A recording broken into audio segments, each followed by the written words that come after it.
ومن أحسن قولا ممن دعا إلى الله وعمل صالحا وقال إنني من المسلمين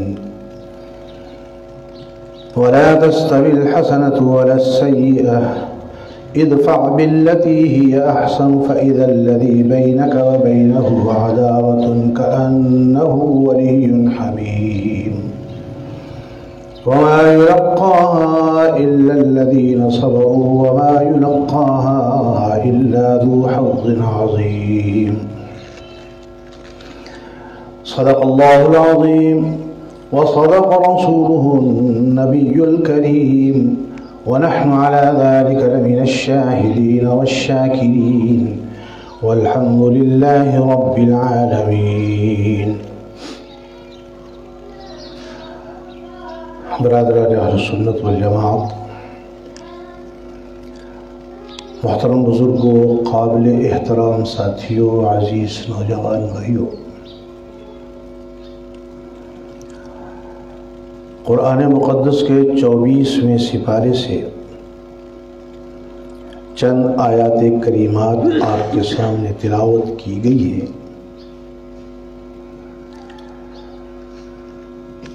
جن میں اللہ رب العزت نے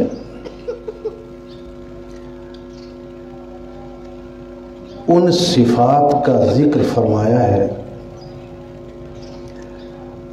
جن صفات کی وجہ سے انسان اللہ کے ہاں عظمت اور برتری پاتا ہے،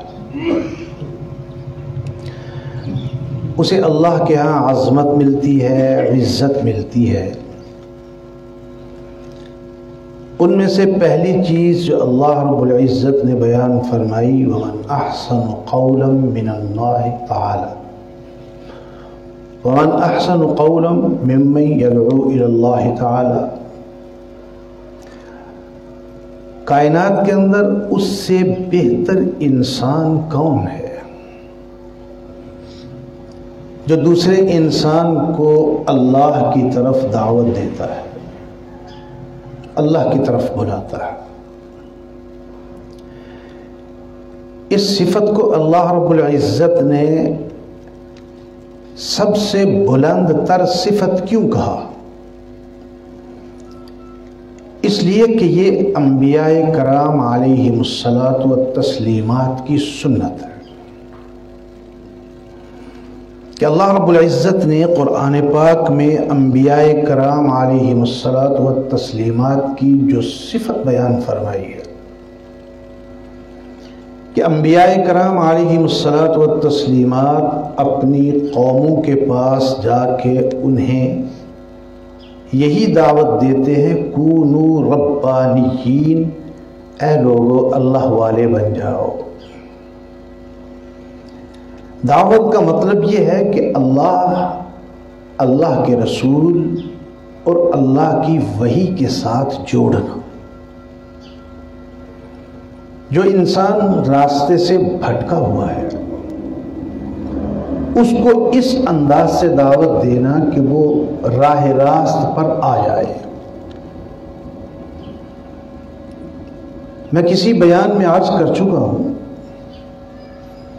کہ اللہ رب العزت نے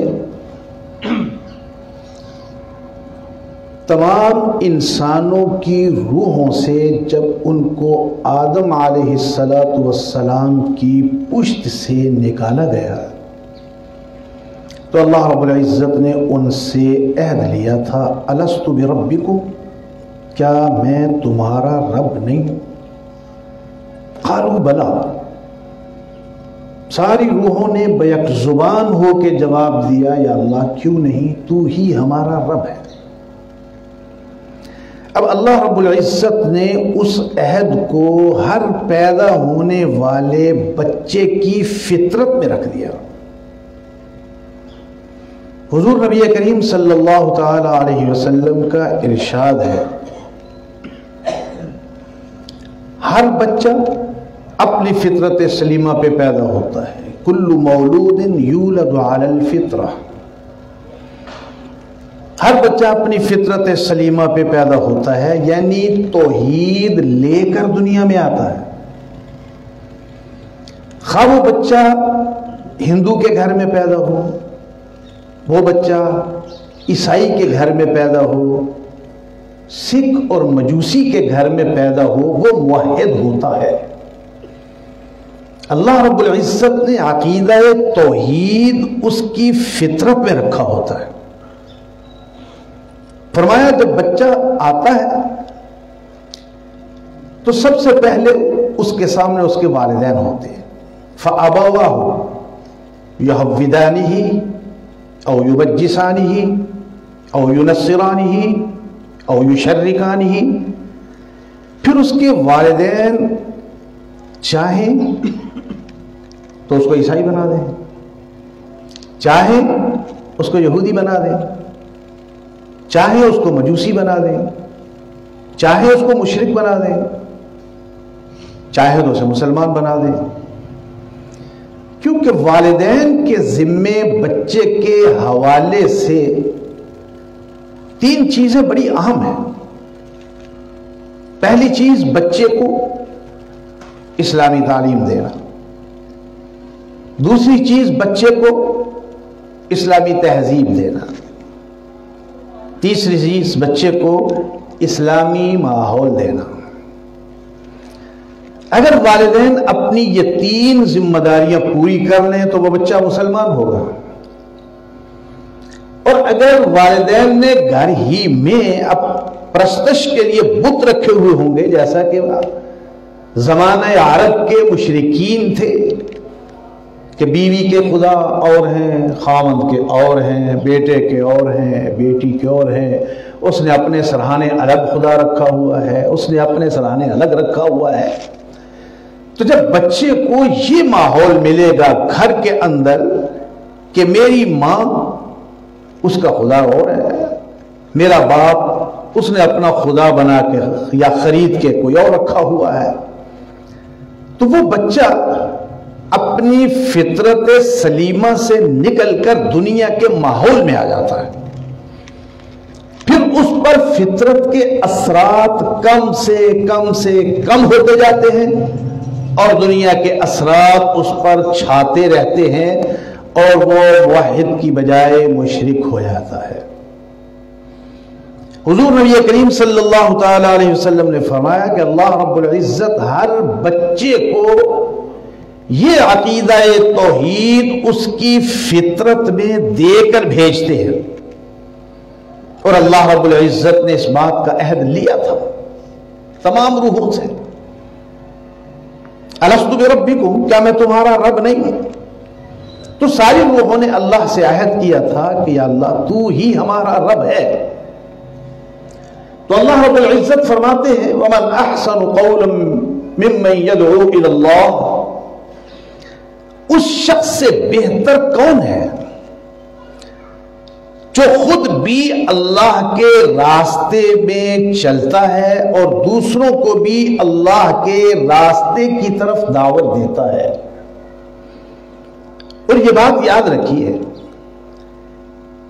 یہ وہ کام ہے جس کام کے لیے انبیاء کرام علیہم الصلاۃ والتسلیمات نے پتھر بھی کھائے، انبیاء کرام علیہم الصلاۃ والتسلیمات نے گھر بار بھی چھوڑے، انبیاء کرام علیہم الصلاۃ والتسلیمات نے رشتے ناتے بھی توڑے، انبیاء کرام علیہم الصلاۃ والتسلیمات شہید بھی ہوئے۔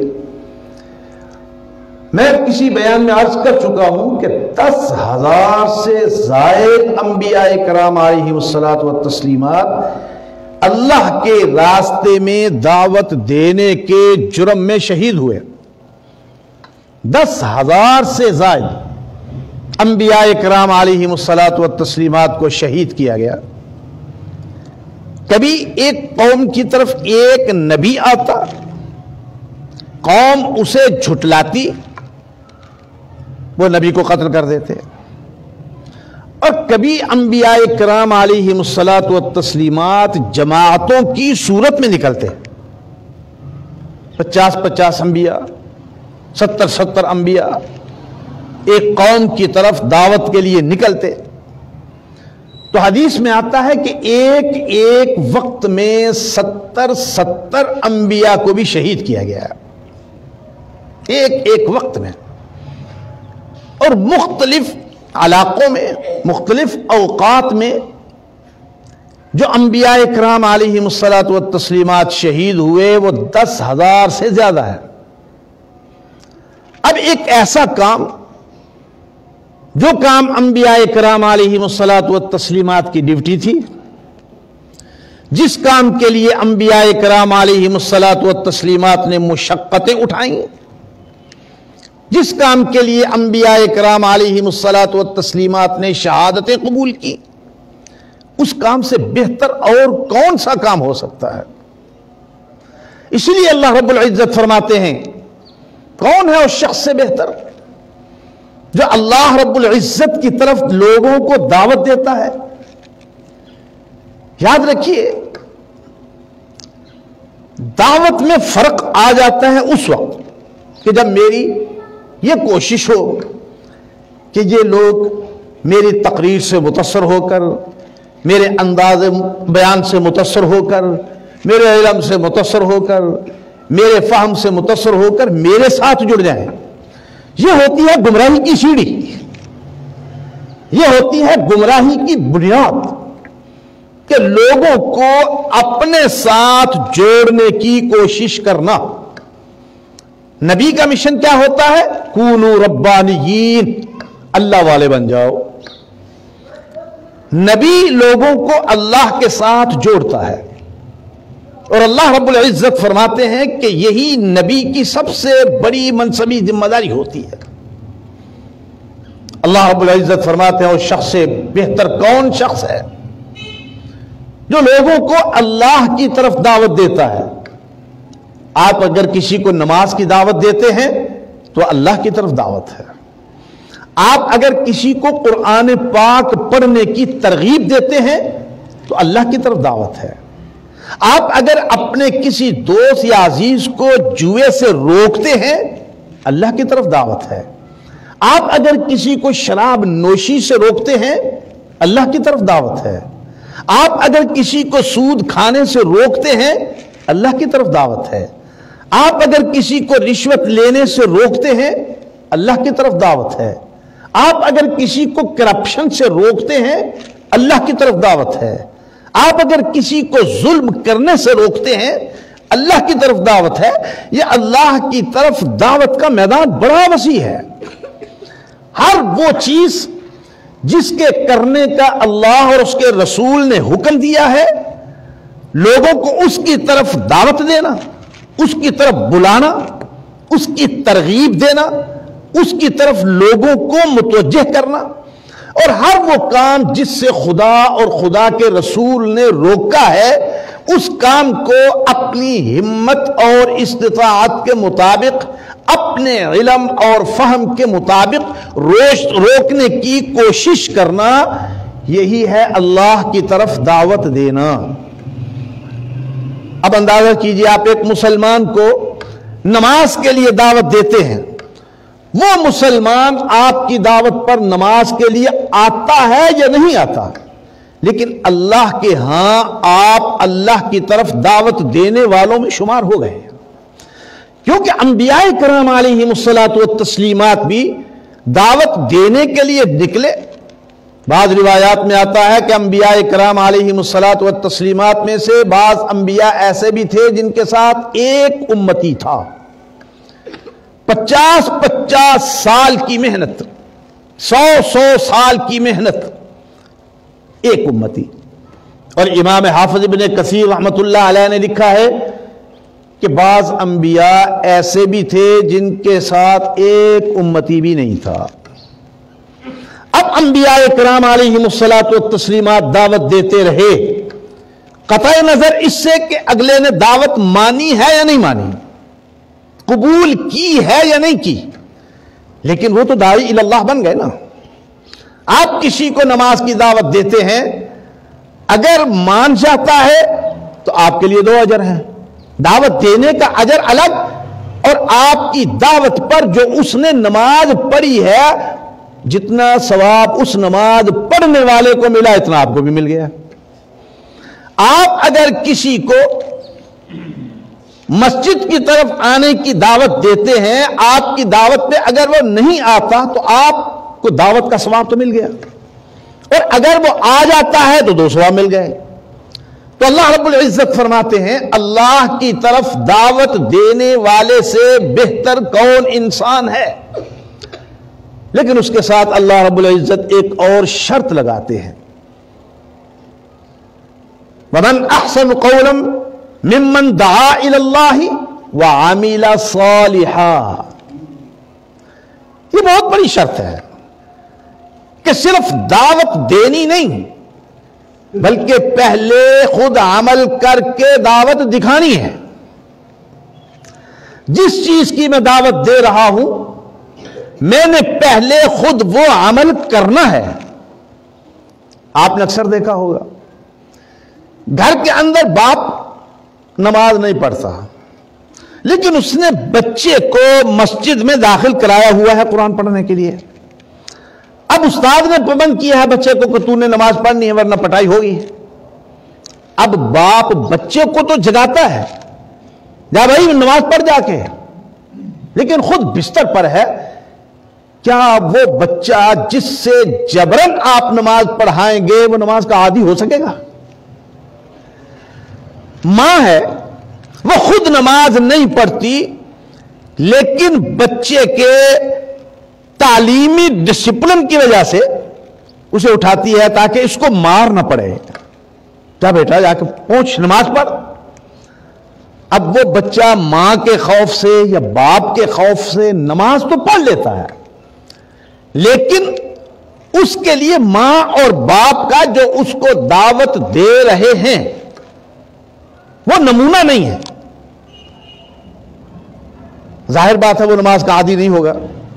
ہاں کچھ خوش قسمت ایسے بھی ہوتے ہیں، ہاں ایسے بھی ہم نے بے شمار لوگ دیکھے ہیں۔ ایک بچے کو دعوت دینے والے 3 افراد ہوتے ہیں، اس کی ماں، اس کا باپ، اس کا استاد۔ ماں نماز نہیں پڑھتی دعوت دیتی ہے، باپ نماز نہیں پڑھتا دعوت دیتا ہے، استاد نماز پڑھتا بھی ہے دعوت بھی دیتا ہے۔ اس بچے پر اگر استاد کا اثر آ گیا ہے تو اس میں والدین کا کوئی کمال نہیں ہے۔ اس بچے نے اپنے استاد کا اثر قبول کر لیا ہے اور وہ نماز کا عادی ہو گیا ہے، نماز پڑھنے لگا ہے، تو یہ والدین کا کمال نہیں ہے۔ اللہ رب العزت فرماتے ہیں اللہ کی طرف دعوت دینے والے سے بہتر کون ہے؟ بشرطے کہ وہ عمل کرنے والا بھی ہو۔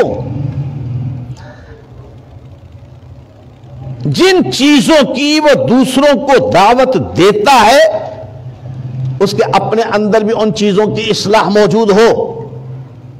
اب میں لوگوں سے کہوں کہ بھائی جھوٹ مت بولو اور میرے سینکڑوں جھوٹ معاشرے میں چل رہے ہیں، کون میری بات کا اثر لے گا؟ میں لوگوں کو روکتا ہوں کہ بھائی سودی کاروبار نہ کرو اور خود میں سودی کاروبار کرتا ہوں، کمیٹی ڈالی ہوئی ہے میں نے سودی کاروبار میں، سودی کمیٹیاں بھی ہیں، تو کون میری بات پہ یقین کرے گا؟ اللہ رب العزت فرماتے ہیں کہ اس شخص سے بہتر کوئی نہیں جو اللہ کی طرف دعوت دینے والا ہے اور عمل صالح کرنے والا ہے، نیک عمل کرنے والا۔ اور یہ میں پہلے بھی کئی دفعہ عرض کر چکا ہوں کہ ہم نے نیک عمل کا دائرہ بڑا سکیڑ دیا ہے، بہت سکیڑ دیا ہے کہ نیک عمل کیا ہے؟ نماز پڑھنا، روزہ رکھنا، حج کرنا، زکوٰۃ دینا، تہجد پڑھ لینا، چاشت پڑھ لینا، اشراق پڑھ لینا، اوابین پڑھ لینا۔ نہیں، میں کئی دفعہ عرض کر چکا ہوں کہ ہر وہ کام جو نبی کی سنت کے مطابق اللہ کی رضا کے لیے آپ کریں گے، آپ کا وہ کام اچھا عمل ہے اور عبادت۔ آپ نبی کی سنت کے مطابق سوتے ہیں تو آپ کا سونا عبادت ہے، اچھا عمل ہے۔ آپ نبی کی سنت کے مطابق کھاتے ہیں تو آپ کا کھانا عبادت ہے، اچھا عمل ہے۔ آپ نبی کی سنت کے مطابق چلتے ہیں تو آپ کا چلنا عبادت ہے، اچھا عمل ہے۔ اچھے عمل کا دائرہ بہت وسیع ہے، بشرطے کہ ہم نبی کی سنت کو سمجھنے کی کوشش کریں۔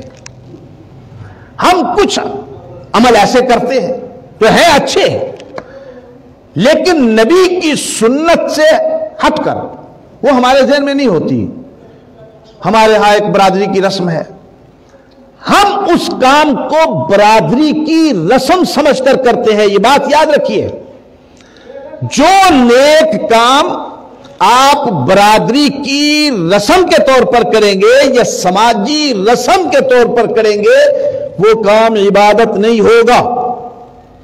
عبادت وہ ہوگا جس کو سنت سمجھ کر کریں گے، جس پر حضور علیہ الصلوۃ والسلام کی سنت کی مہر ہوگی. تو اللہ رب العزت فرماتے ہیں وَمَنْ أَحْسَنُ قَوْلًا مِّمَّنْ دَعَا إِلَى اللَّهِ وَعَمِلَ صَالِحًا وَقَالَ إِنَّنِي مِنَ الْمُسْلِمِينَ. تیسری چیز کیا کہ وہ دعوت دینے والا اس بات کا عملی طور پر اور زبانی طور پر اظہار کرے کہ میں مسلمانوں میں سے ہوں. اننی من المسلمین، میں مسلمان ہوں. مسلمان کس کو کہتے ہیں؟ امام غزالی رحمہ اللہ تعالی نے فرمایا جب ایک آدمی اپنے آپ کو مسلمان کہتا ہے نا، مسلمان کا معنی ہوتا ہے فرما بردار. مسلمان کا معنی کیا ہے؟ فرما بردار.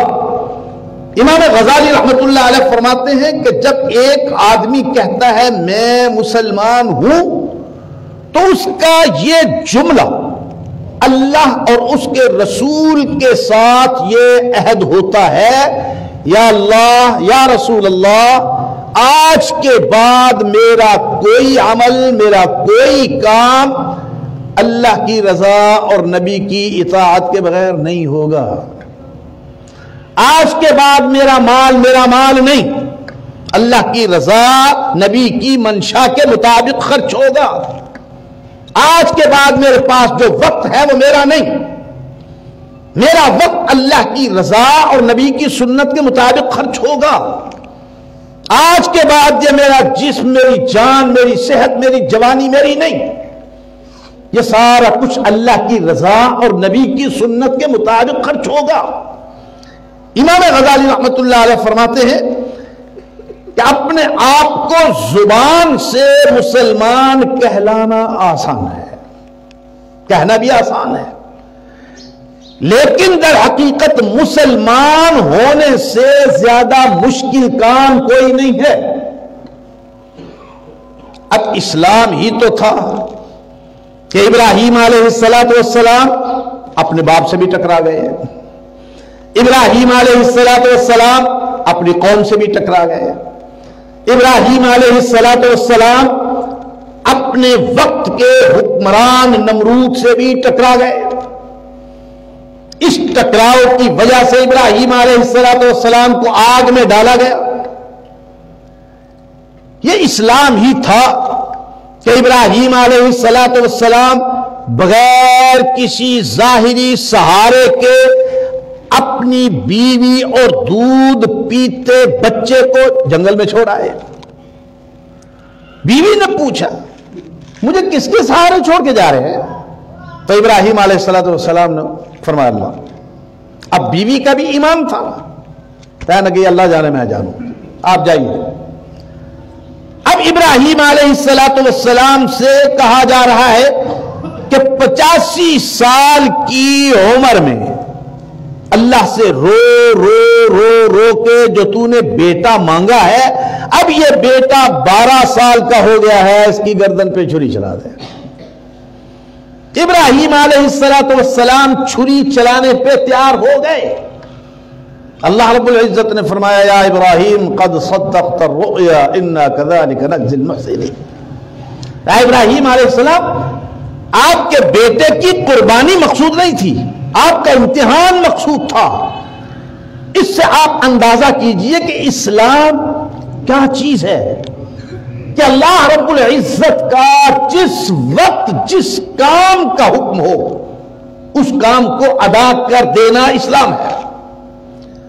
اللہ رب العزت فرماتے ہیں یہ دعوت دینے والا عمل صالح بھی کرتا ہو، نیک اعمال بھی کرتا ہو، اور اس کے ساتھ مسلمان ہونے کا عملی مظاہرہ بھی کرتا ہو کہ لوگ دیکھ کر یہ کہیں کہ واقعی یہ مسلمان ہے۔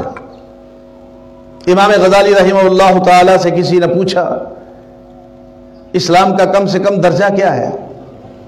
کم سے کم درجہ؟ تو امام غزالی رحمۃ اللہ علیہ نے فرمایا کم سے کم درجہ یہ ہے کہ ایک مسلمان یہودی، عیسائی یا کسی دوسرے غیر مسلم کے ساتھ کھڑا ہو اور آدمی پہچان سکے کہ ان میں مسلمان کون ہے۔ یہ کم سے کم درجہ ہے۔ ایک مسلمان عیسائی کے ساتھ کھڑا ہو تو دیکھنے والا اندازہ کر سکے، معلوم کر سکے کہ یہ مسلمان ہے، یہ عیسائی ہے۔ ایک مسلمان یہودی کے ساتھ کھڑا ہو تو دیکھنے والا معلوم کر سکے کہ ان میں مسلمان ہے، یہودی ہے۔ امام غزالی رحمۃ اللہ علیہ فرماتے ہیں اسلام کا سے کم درجہ کہ انسان اپنی ظاہری صورت حضور علیہ السلام کی سنت کے مطابق اس طرح بنائے۔ باطن کو کوئی نہیں جانتا، ہر آدمی ظاہر کو دیکھتا ہے۔ آپ مجھے دیکھیں گے تو میرے دل میں تو نہیں جھانک سکتے کہ میرے دل میں کیا ہے، میں آپ کے دلوں میں نہیں جھانک سکتا۔ آپ بھی میرا ظاہر دیکھ کے کوئی فیصلہ کریں گے، میں بھی آپ کا ظاہر دیکھ کے فیصلہ کروں گا۔ تو امام غزالی رحمت اللہ علیہ فرماتے ہیں کہ جب ایک مسلمان اپنی ظاہری حالت حضور علیہ السلام کی سنت کی نیت سے بنا لیتا ہے، اپنی ظاہری حالت کو سنت کے مطابق بنا لیتا ہے، اس کی باطنی کیفیت کو اللہ رب العزت خود بخود بدل دیتے ہیں۔ جو آدمی اپنی ظاہری صورت بھی حضور علیہ السلام کی سنت کے مطابق بنانے کے لیے تیار نہیں، اللہ اس کے باطن کو کیسے بدلے گا؟ اللہ اس کے اندر تبدیلی لاتے ہیں جو کم از کم اپنا ظاہر تو حضور علیہ السلام کے مطابق بنائے۔ فرمایا کم سے کم اسلام یہ ہے کہ ایک مسلمان غیر مسلموں میں کھڑا ہو تو کوئی تیسرا آدمی پہچان سکے کہ ان میں مسلمان یہ ہے۔ اللہ رب العزت فرماتے ہیں وہ جو اللہ کی طرف دعوت دینے والا، عمل کرنے والا ہے، اللہ کی طرف بلانے والا اور اچھے عمل کرنے والا ہے اور فرما بردار ہے۔ یہ خداوند کائنات نے حضور علیہ السلام سے بھی کہلوایا تھا۔ ابراہیم علیہ السلام نے جو کعبۃ اللہ بنانے کے بعد دعا کی تھی تو دونوں باپ بیٹے دونوں نبی ہیں، دونوں معصوم ہیں، لیکن دعا کیا کر رہے ہیں؟ ربنا وجعلنا مسلمین لک، یا اللہ ہمیں اپنا فرما بردار بنا لے، یا اللہ ہمیں اپنا فرما بردار بنا لے۔ نبی سے بڑھ کر اللہ کا فرما بردار کون ہوگا؟ لیکن دو نبی اللہ کی بارگاہ میں کھڑے ہو کے دعا کر رہے ہیں ربنا وجعلنا مسلمین لک ومن ذریتنا امۃ مسلمۃ لک، یا اللہ ہمیں بھی اپنا فرما بردار بنا لے اور ہماری اولادوں کو بھی اپنا فرما بردار بنا لے۔ اب ابراہیم علیہ السلام جیسا جلیل القدر پیغمبر بھی اللہ کی بارگاہ میں دعا کرتا ہے یا اللہ مجھے اپنا فرما بردار بنا لے، اور اللہ رب العزت حضور علیہ السلام سے اعلان کرواتے ہیں قل ان صلاتی ونسکی ومحیای ومماتی للہ رب العالمین لا شریک لہ وبذالک امرت وانا اول المسلمین۔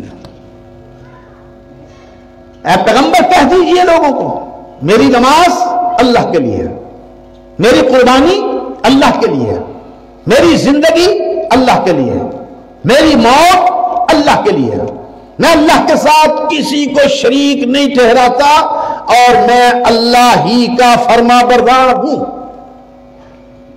اللہ رب العزت فرماتے ہیں یہ داعی اللہ اللہ کی طرف دعوت دینے والا، اچھے عمل کرنے والا، عملی طور پر اسلام کا مظاہرہ کرنے والا۔ آگے اللہ رب العزت فرماتے ہیں، اے پیغمبر صلی اللہ علیہ وسلم، آپ اس دعوت کے لیے وہ طرز اختیار کیجئے، ایسا طرز اختیار کیجئے کہ جس کو آپ دعوت دے رہے ہیں اس کے اور آپ کے درمیان جو عداوت ہے، ظاہر بات ہے نبی کے دل میں تو ہوتی نہیں، عداوت ہوگی تو دوسرے کے دل میں ہوگی، نفرت ہوگی تو دوسرے کے دل میں ہوگی۔ اللہ رب العزت فرماتے ہیں، اے پیغمبر صلی اللہ علیہ وسلم بتا دیجئے، داعی اللہ دعوت اس انداز سے دے کہ اگر کسی کے دل کے اندر اس کے خلاف نفرت ہے تو وہ نفرت اس کے اخلاق اور اس کے اچھے کردار کی وجہ سے وہ نفرت محبت میں بدل جائے، اس کی نفرت دل سے نکل جائے۔ ایک بات یاد رکھیے، جب تک داعی دعوت دینے والے کی محبت نہیں آئے گی اس کی دعوت کا کیا اثر ہوگا؟ دعوت کے لیے ضروری ہے کہ پہلے داعی اپنی محبت پیدا کرے لوگوں کے دل میں، تاکہ لوگ اس کی بات کو توجہ سے سن تو سکیں، اس کی بات کو کوئی اہمیت تو دے، اور جب لوگ اس کی بات توجہ سے سننے لگے تو پھر اس کے بعد وہ دعوت دے گا تو لوگوں کے دل پر اس کا اثر ہوگا۔ اب دیکھیے حضور علیہ السلام نے جب دعوت دی تو سب سے پہلے کون لوگ اسلام لانے والے تھے؟ وہ جو پہلے سے پیغمبر کے ساتھ جڑے ہوئے تھے۔ سیدنا امام ابوبکر صدیق رضی اللہ تعالی عنہ جو بچپن سے حضور علیہ السلام کے ساتھ جڑے ہوئے تھے، دونوں کی عمر میں 2.5 سال کا فرق تھا۔ فاروق اعظم 2.5 سال اور ابوبکر صدیق 2.5 سال چھوٹے تھے حضور علیہ السلام سے۔ بچپن میں حضور علیہ السلام سے یارانہ تھا، ایک تعلق تھا۔ ابوبکر صدیق رضی اللہ تعالی عنہ نے 37-38 سال تک حضور علیہ السلام کی اخلاق، کردار، ہر چیز کو قریب سے دیکھا، تو سب سے پہلا کلمہ پڑھنے والوں میں شامل ہو گئے۔ انہوں نے ایک بھی دلیل نہیں مانگی، کیا محمد صلی اللہ علیہ وسلم ٹھیک ہے میں نے 35-36 سال آپ کے ساتھ گزارے ہیں، لیکن اپنی نبوت کے لیے کوئی دلیل تو دیجیے۔ صدیق اکبر نے کوئی دلیل نہیں مانگی۔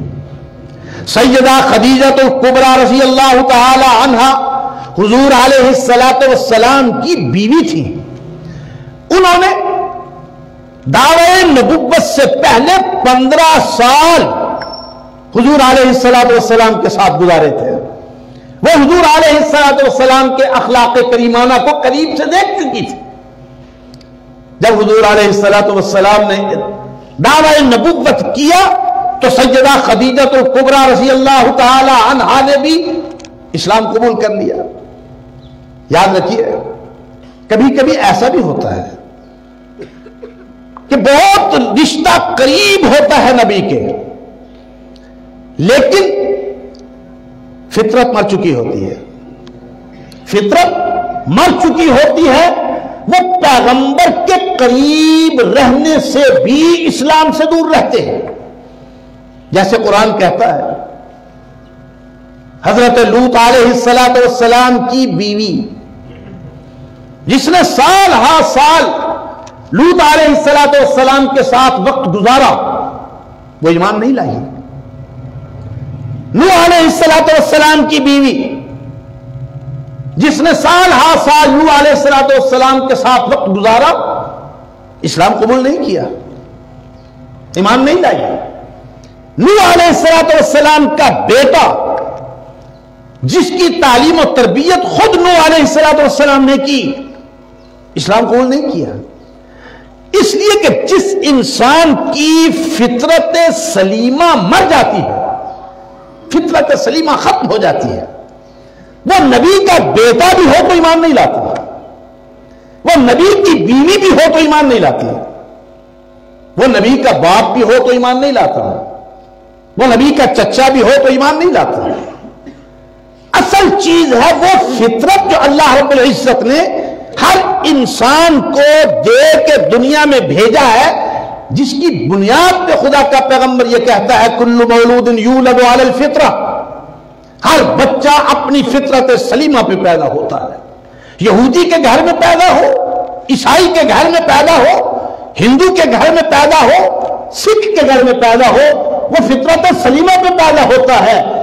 اللہ تعالیٰ نے جو 1,24,000 کم و بیش انبیاء کرام علیہم الصلاۃ والتسلیمات بھیجے، جو آسمان سے کتابیں بھیجی، وہ صرف اس فطرت کی حفاظت کے لیے بھیجی۔ وہ فطرت جو اللہ نے انسان کو دے کر دنیا میں بھیجا، نبی آئے اس فطرت کی حفاظت کے لیے، کتابیں اتری اس فطرت کی حفاظت کے لیے۔ تو اللہ رب العزت فرماتے ہیں اے پیغمبر صلی اللہ علیہ وسلم، آپ دعوت کے لیے طرز ایسا اختیار کیجئے کہ وہ شخص جس کو آپ دعوت دے رہے ہیں آپ کے اخلاق اور کردار سے متاثر ہو کر وہ آپ کی دشمنی چھوڑ کر آپ سے محبت کرنے لگے۔ لیکن اللہ رب العزت نے یہاں 2 جملے خاص فرمائے ہیں، وما يلقاها الا الذين صبروا وما يلقاها الا ذو حظ عظیم۔ اللہ رب العزت فرماتے ہیں یہ بہت بڑا انعام ہے جو صرف اس کو ملتا ہے جس کے اندر صبر کی استقامت ہو، جس کے اندر صبر انتہا درجے کا ہو، جو ایک ٹھوکر کھا کے ہی صبر کا دامن ہاتھ سے چھوڑ بیٹھے، جو چند تکلیفیں اٹھا کے ہی صبر کا دامن ہاتھ سے چھوڑ بیٹھے، اس کو یہ نعمت کہاں سے ملے گی؟ فرمایا وَمَا يُلَقَّاهَا إِلَّا الَّذِينَ صَبَرُوا۔ یہ نعمت کس کو ملتی ہے؟ اس کو جس کے اندر انتہا درجے کا صبر ہو، جو کسی مقام پر بھی صبر کا دامن ہاتھ سے نہ چھوڑے۔ وَمَا يُلَقَّاهَا إِلَّا ذُو حَظٍّ عَظِيمٍ۔ اور یہ صفت ملتی ہے ان کو جو بڑے ہی خوش نصیب ہوتے ہیں، یہ صبر والوں کو ملتی ہے، اور ان لوگوں کو ملتی ہے جو انتہا درجے کے خوش قسمت ہیں، خوش نصیب ہیں۔ اب ذرا ان جملوں کو آپس میں ملائیے۔ اللہ فرماتے ہیں کون ہے تم میں سے اس شخص سے بہتر جو اللہ کی طرف دعوت دینے والا ہے؟ اس سے بہتر کوئی نہیں ہے۔ اور اللہ کی طرف دعوت دینے والا وہ جو عملی طور پر اچھے عمل کر کے عملی طور پر اسلام ان کے سامنے پیش کر رہا ہے، عملی طور پر مسلمان ہونے کا مظاہرہ کر رہا ہے، دعوت دیتا ہے اخلاق کے ذریعے، دعوت دیتا ہے اپنے کردار کے ساتھ، دعوت دیتا ہے اپنے اچھے رویے کے ساتھ، دعوت دیتا ہے اپنی اچھی گفتگو کے ساتھ۔ اللہ رب العزت فرماتے ہیں یہ اوصاف ہونے چاہیے داعی الی اللہ کے اندر، لیکن یہ اوصاف ملتے کس کو ہیں؟ اس کو جس کے اندر صبر ہو، جس کے اندر استقامت ہو، اور جو بڑا ہی خوش نصیب ہو۔ اور ظاہر بات ہے کہ قرآن و سنت، اللہ کی وحی اور اللہ کے نبی کے ساتھ اور ان کی دعوت کے ساتھ جڑنے والے سے زیادہ خوش نصیب کوئی نہیں ہے۔ اللہ رب العزت ہمیں سمجھنے اور عمل کرنے کی توفیق عطا فرمائیں۔ وآخر دعوانا الحمدللہ۔